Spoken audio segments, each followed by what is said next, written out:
Alright guys, the wind has gotten up on me. I've been out here for a little while, starting another video here. It's actually got to be 9 o'clock. When I started this morning by 7, it was flat. Water was flat, and I was going, man, it's a flat day. I like a little chop. All of a sudden, here comes the wind. The calling for thunderstorms this evening. I don't know if that's pushing behind all this. I don't know. This is the mealtime color. Okay. It's silver bullet back, pearl belly. This is in the Tadpole Jr. Now guys, I don't sell it in the Tadpole Jr. I was shooting some the other day and I thought, hey, let's shoot the Tadpole Jr. one time. Tadpole Jr. mold only makes 10 at a time. So I do that sometimes, all right? And I'll take a mold and shoot a color in it, and I fish with it. And if it really does well, then I'll add it to the site and I'll get rid of a couple colors. There's some colors in the Tadpole Jr. and I'm gonna get rid of. The Stinger Juniors, as they sell out, I'm not restocking them. I'm not remaking colors in those. My boat's working toward the dock here.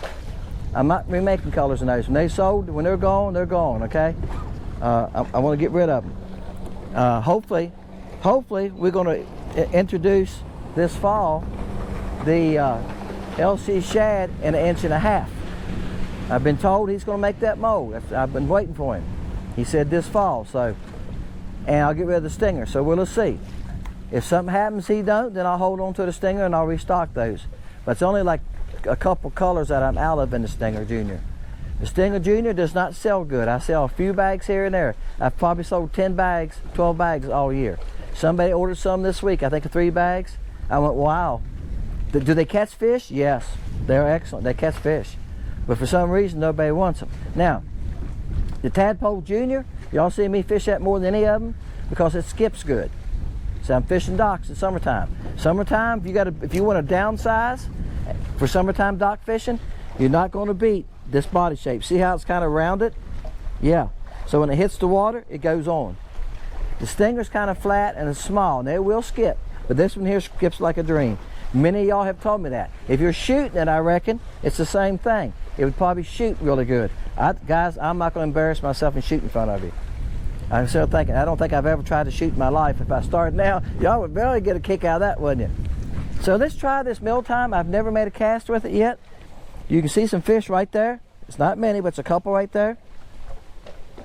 And they are, let's see, the front of the dock starts at 20 feet and they are at 28 feet. So they're 8 feet back there, and that's where they usually are. They're about that picnic table.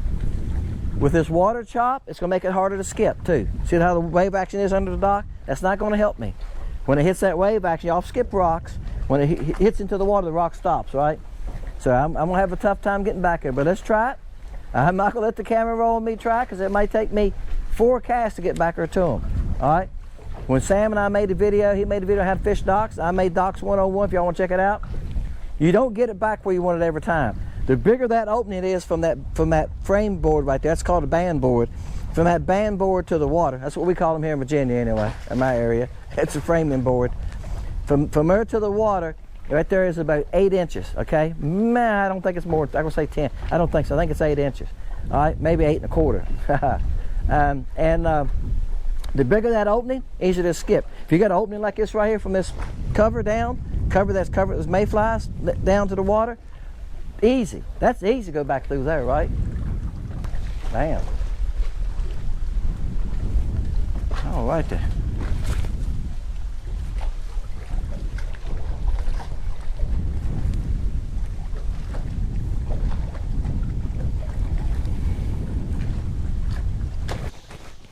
I moved from that other dock.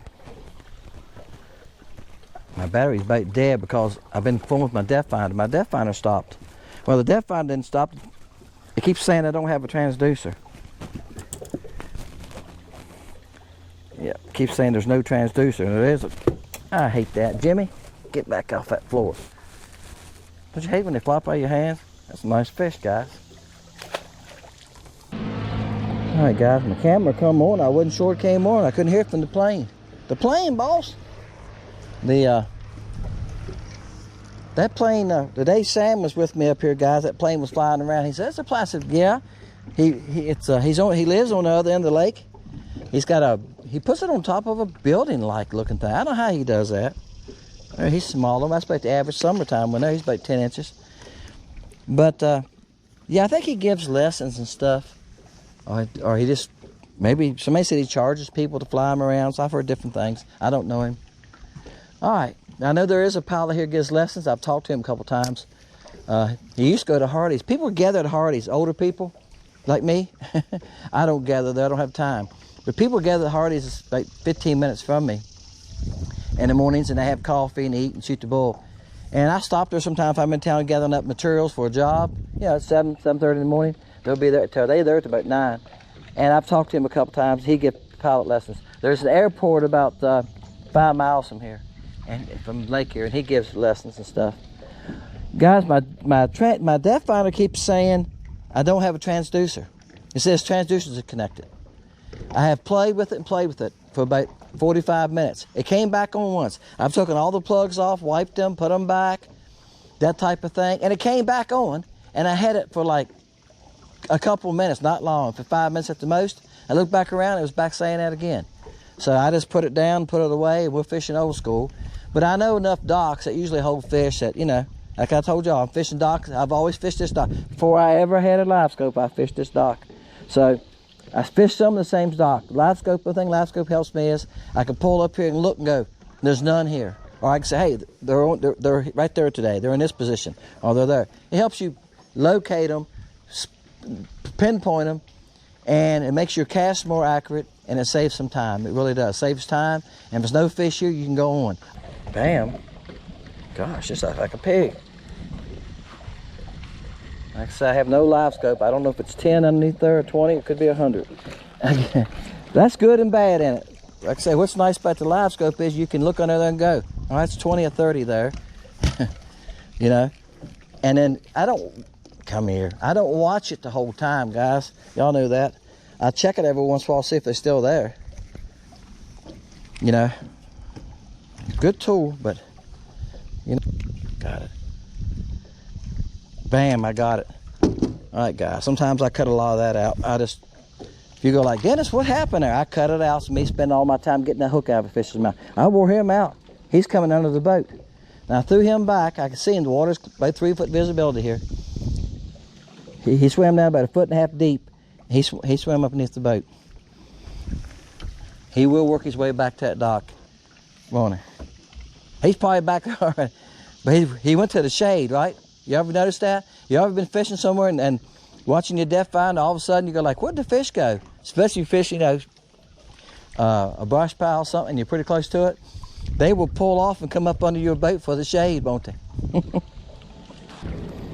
tell you what now, they like this bait, but this water's pretty clear. He got off, guys. Oh boy, come out from the dock. Come off the dock, off the post. He went around the post. You just keep pulling when they go around a post. Don't quit. Oh, it's a nice fish. It's a good one to end on right here, guys. This is a good one to end on. They're a real nice fish, especially for summertime. Oh yeah, wow. No wonder he's putting a hammer on me. Guys, he's probably, let's see. I'm gonna say he's 12 and a half, 12 and 3/4. All right, I need to start carrying my bumper box with me again. That's a nice fish. Bam. Get your hair in the sun. There you go. Yep, that's good color. Done good, didn't it, guys? I don't know about y'all, but I vote to make some of them down the road. Right now, I've been making the chaos baits this week. Restocking them, crickets, and some of the willowtails. That's how I got making this color. I was restocking the willowtails too, and like I said, I made a porta catch. I was down to a couple bags. Anytime I make a porta catch on a bait, I make sure I have plenty of that color and that bait in stock before the porta catch comes on. Yeah, it makes sense, doesn't it? Because some of y'all guys will go like, hey, I like that, and you'll come along and order some. All right, guys, appreciate y'all. Again, that is a mealtime color, Tadpole Jr. I make it in the Fluke, LC Shad, okay? I make it in those two baits. So if you want some of them, works great in LC Shad. I sell a lot of them. Actually, I need to make some more. I looked the other day, I think I'm down to about 6 bags in the LC Shad. And I go through and check my stock right often.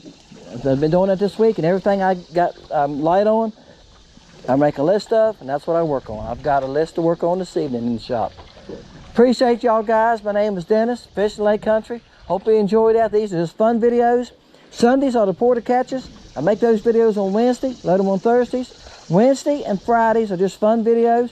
Sometimes it's with something new, a new color. I just take y'all along.